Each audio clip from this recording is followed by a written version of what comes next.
أعوذ بالله من الشيطان الرجيم.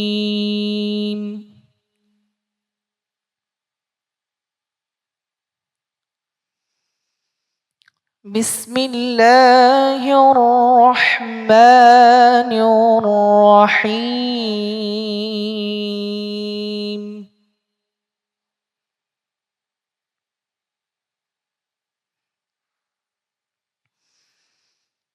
قل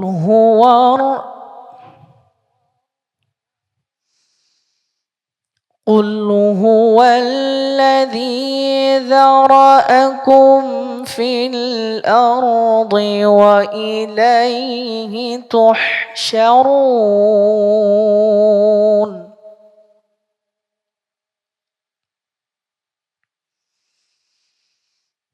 ويقولون متى هذا الوعد إن كنتم صادقين.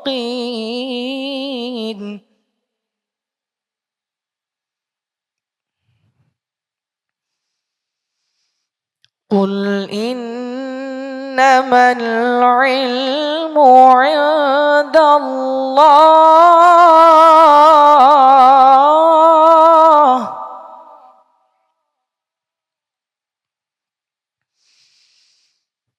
وإنما أنا نذير مبين.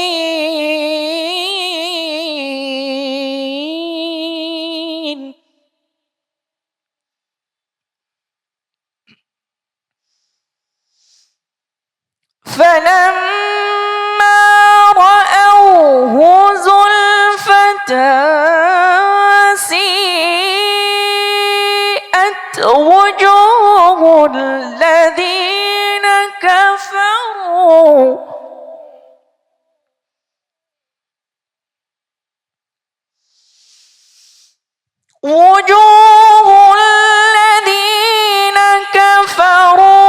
وقيل هذا الذي كنتم به تدعون.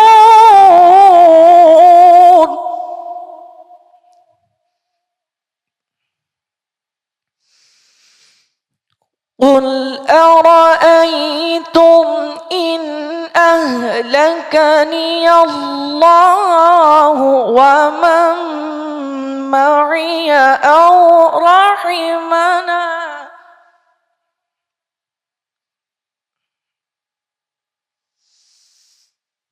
فمن يجير الكافرين من عذاب أليم.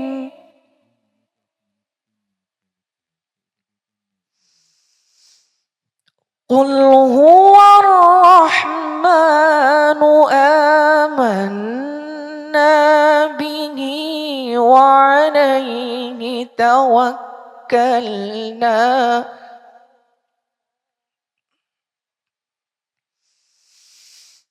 فستعلمون من هو في ضلال مبين.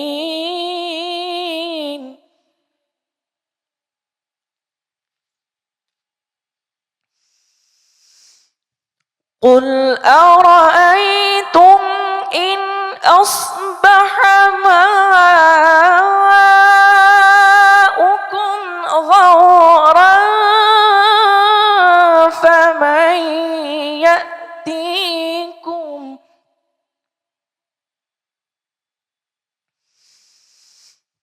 فمن يأتيكم بماء معين. صدق الله العظيم. ما شاء الله. عثمان الصديقي খুব কন্ট্রোল করার চেষ্টা করেছে। হ্যাঁ, নতুন জায়গায় নতুন তেলাওয়াত ভাগ্যক্রমে যেটা উঠেছে, তবে সেই তেলাওয়াতটুকু কতটুকু ভাল লেগেছে এটাই জানার বিষয় বলবেন প্রধান বিচারক। মাশাআল্লাহ, মারহাবা। আজকে আমরা তার কোয়ার্টার ফাইনালের সর্বশেষ প্রতিযোগীর চমৎকার তেলাওয়াত শুনেছি। আগের চাইতে তার তেলাওয়াত অত্যন্ত সুন্দর হয়েছে, অত্যন্ত শৃঙ্খলাপূর্ণ হয়েছে। তো এই ছেলেকে আমরা বিশ্ব চ্যাম্পিয়ন হওয়ার দোয়া করে বক্তব্য শেষ করছি। আসসালামু আলাইকুম। ওয়ালাইকুম আসসালাম। মাশাআল্লাহ, ওসমান সিদ্দিকী।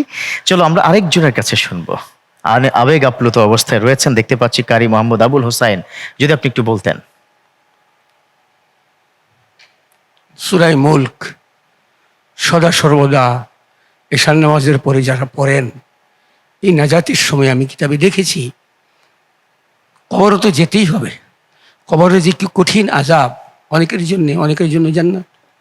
যখন কবরে শোয়ানো হবে, একটা ছায়ার মতো, ঢালের মতো, যখন দক্ষিণ দিক দিয়ে আযাব আসতে থাকবে, এই ছায়া হয়ে বাধা দিবে। আল্লাহু আকবার। পূর্ব দিক থেকে যখন আসবে বাধা দিবে, আল্লাহু আকবার। পশ্চিম দিক থেকে বাধা দিবে, আল্লাহ। এবার চারিদিকে যখন বাধা দিবে, ফেরেশতারা জিজ্ঞেস করবে তুমি কে? বলে আমার নাম হলো সূরা মুলক, সুবহানাল্লাহ। আমার নাম হলো কোরআন।